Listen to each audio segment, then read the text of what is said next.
last call before the break was a guy that was in a couple of car leases. We call them fleeces. And if you don't know what that means, that means you're not from the country. If you have a sheep and you take off its hair, it's called fleecing. And if you are to fleece someone, it means to rip someone off. It's old-fashioned terminology. So if I got fleeced, means I got ripped off. So we don't call them car leases, we call them fleeces. And Robert is on Twitter. He says, I listen to you every day. Can you discuss leasing a car as opposed to buying? Yes, I can discuss fleecing. Now, let's just set this up for a second. Let's pretend that you owned a car manufacturing company and you were going to manufacture a vehicle. And you had a car that you were going to sell for $20,000. And 4 years later, it was going to be worth 70% less, or it was going to lose about $14,000 of its value.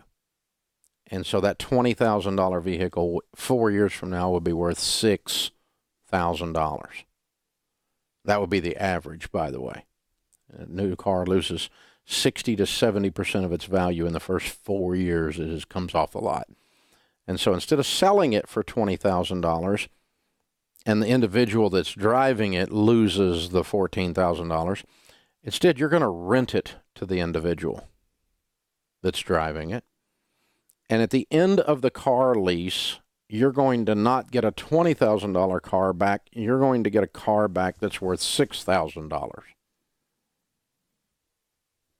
Well, in order to keep from losing the money, you would have to rent the car monthly to that individual for more than that monthly amount of loss.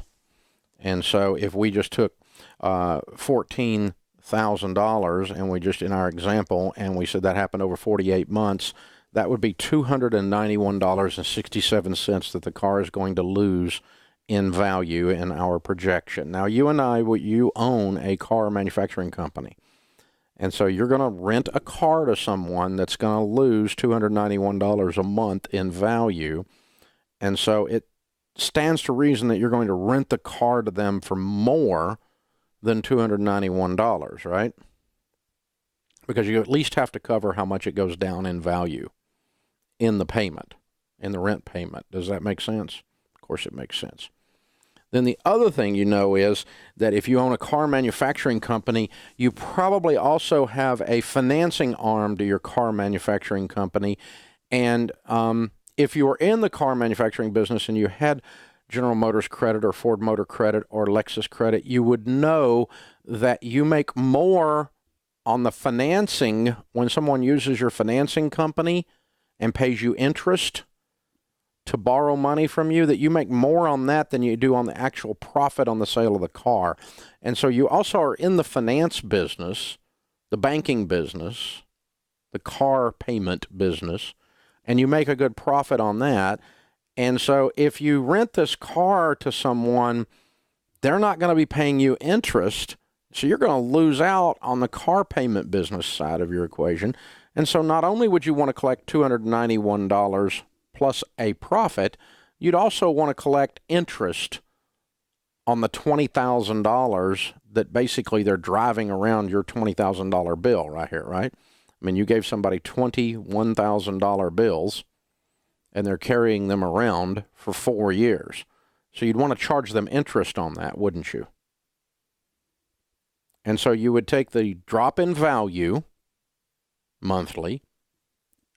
You would take a interest rate, which in the leasing business is called cost of capital, an interest rate, and you would take a profit. And you would put all of those things into what is now a new payment, and then you can go rent a new car for a lease a new car. Rent. It is renting, isn't it?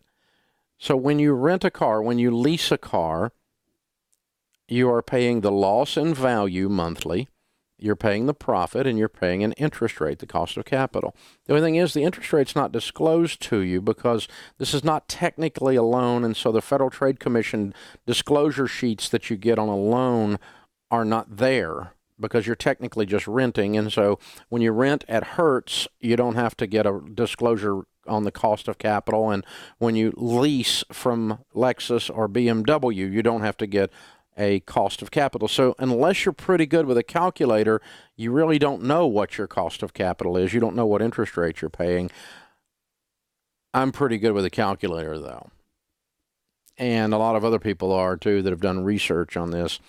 And we're finding that the average car fleece out there is charging you an effective interest rate, a cost of capital, around 14%. So you're paying around 14% interest.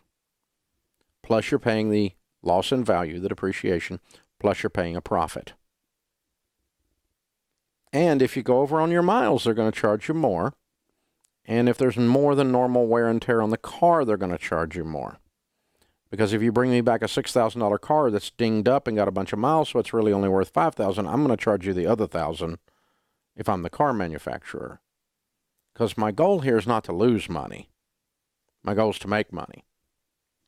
And so there's no possible mathematical way, unless the car manufacturer made a mistake, that leasing a car is cheaper than owning a car. By definition, it has to be more expensive, or you have a car manufacturer that's what's known as stupid. And let me tell you, those guys are a lot of things, but stupid is not on the list. Most car manufacturers these days make a really fine vehicle. I drove one of the new Fords as a rental this weekend, an Expedition, and it was an incredible car. The technology it's absolutely incredible. The new BMWs, the new Mercedes, the new Chevrolets, they're absolutely phenomenal. The new Lexus, they're phenomenal. The cars that we are putting out in America and around the world right now are absolutely incredible vehicles. They're excellent at manufacturing really good cars. I mean, compared to, I've got an old Corvette from 1979 model. They don't make them like they used to. Well, thank God. I mean, it's kind of cool, but let me tell you, compared to the new Corvette, it's a piece of crap. These are fine vehicles these manufacturers are creating. You work for a car company, you should be proud of the product you're putting out. These Nissans are really good cars. They're also very good at crunching numbers and math. And they're 100% sure they're going to make money on your butt as the consumer. So let me tell you about fleecing a car. 100% of the time, it's more expensive than owning the car. It has to be by definition. It has to be by definition. Hey guys, thanks for watching. If you enjoyed this video, click the subscribe button to get the latest content and check out these other great clips from the show.